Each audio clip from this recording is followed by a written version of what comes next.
Assalamualaikum warahmatullahi wabarakatuh. Kembali lagi kita belajar mata pelajaran fisika. Sebelumnya, siapa di sini yang masih suka dengar lagu lewat radio seperti ini? Walaupun sekarang sudah banyak media untuk mendengarkan lagu seperti YouTube atau Spotify. Nah, tahukah kalian bahwa radio ini merupakan salah satu alat elektronik yang memanfaatkan listrik AC untuk mengirim dan menerima sinyal dalam bentuk gelombang elektromagnetik. Di dalam radio terdapat rangkaian LC, atau rangkaian yang terdiri dari induktor dan kapasitor. Untuk lebih mengetahui tentang rangkaian arus bolak-balik, perhatikanlah pembelajaran hari ini. Hari ini kita akan belajar tentang rangkaian listrik AC atau rangkaian listrik bolak-balik.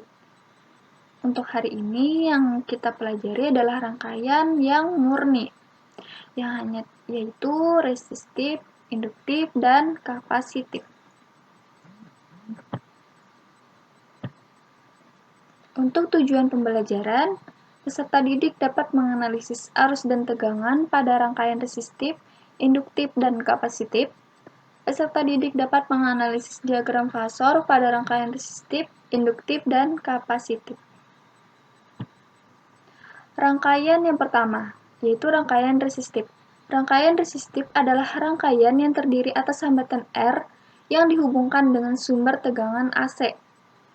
Seperti gambar ini adalah sumber tegangan AC, simbolnya seperti ini, dan ini hambatan R atau resistor. Simbolnya R dan bentuknya seperti ini. Jadi ini dalam satu rangkaian hanya terdiri dari sumber tegangan dan resistor. Untuk mencari tegangannya, V sama dengan I dikali R. Tegangan sama dengan arus dikali hambatan. Atau kalau ingin mencari arus, I sama dengan V dibagi R. Sehingga arus pada rangkaian resistif I sama dengan V max sin omega T per R, sama dengan I max sin omega T. Dapatnya ini V max per R ini sama dengan I max sin omega T, ditulis saja sin omega T di sini. Nah, untuk arus maksimum atau IM sama dengan Vm per R, atau Vm sama dengan IM dikali R. Dan untuk arus efektifnya IF sama dengan VF per R, atau VF sama dengan IF dikali R. Ini adalah grafik arus dan tegangan, dan di sampingnya ini adalah diagram fasornya. Nah, tegangan dan arus berada pada keadaan fase, artinya mencapai nilai maksimum pada saat yang sama. Perhatikanlah gambar berikut ini.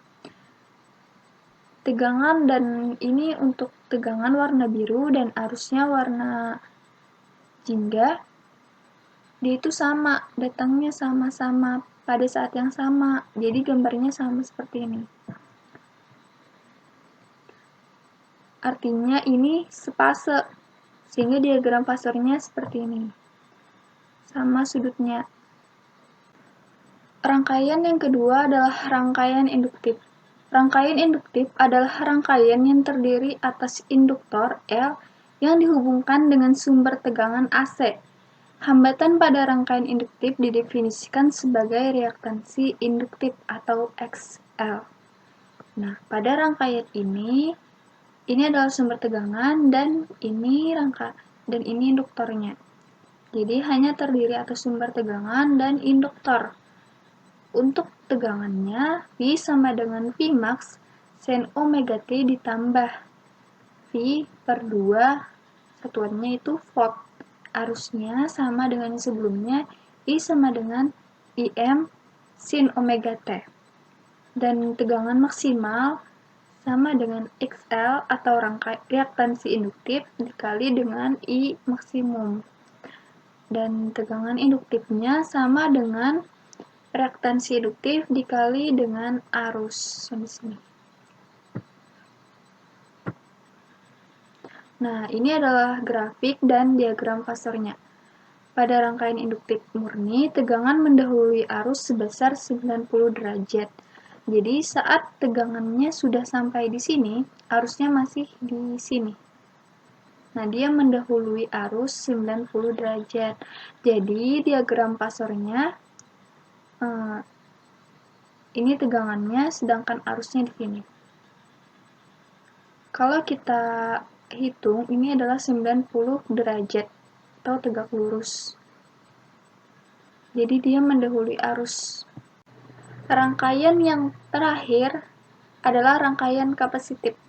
Rangkaian kapasitif adalah rangkaian yang terdiri atas kapasitor C yang dihubungkan dengan sumber tegangan AC. Hambatan pada rangkaian kapasitif didefinisikan sebagai reaktansi kapasitif atau XC. Jadi pada rangkaian ini hanya terdiri atas sumber tegangan bolak-balik dan kapasitor. Ini rangkaian seri ya. Untuk tegangannya, V sama dengan V max sin omega T dikurang V per 2 volt. Nah, pada kapasitif ini tandanya dikurang, sedangkan pada induktif tadi ditambah. Jadi harus ingat perbedaannya. Jadi tegangan maksimum XC atau reaktansi kapasitif dikali dengan arus maksimumnya. Dan tegangan kapasitifnya sama dengan XC dikali I.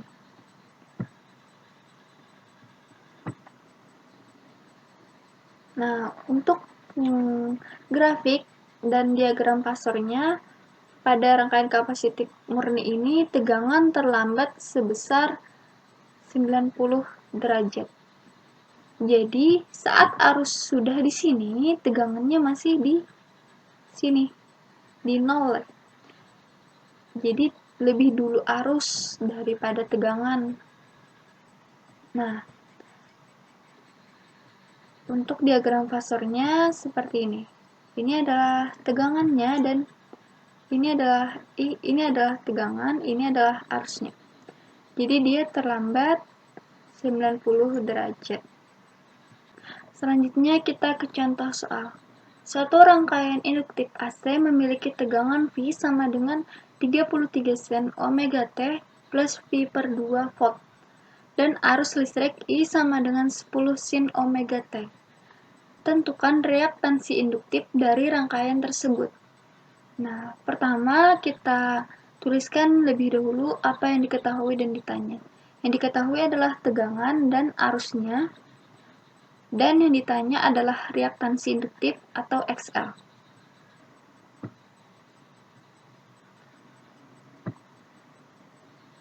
Selanjutnya, berdasarkan rumus reaktansi induktif, V max sama dengan XL dikali I max, dan tegangan listrik bolak-balik AC berlaku V sama dengan V max sin omega T plus V per 2 volt.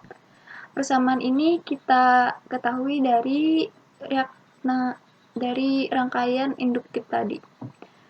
Dan arus listrik bolak-balik I sama dengan I max sin omega T.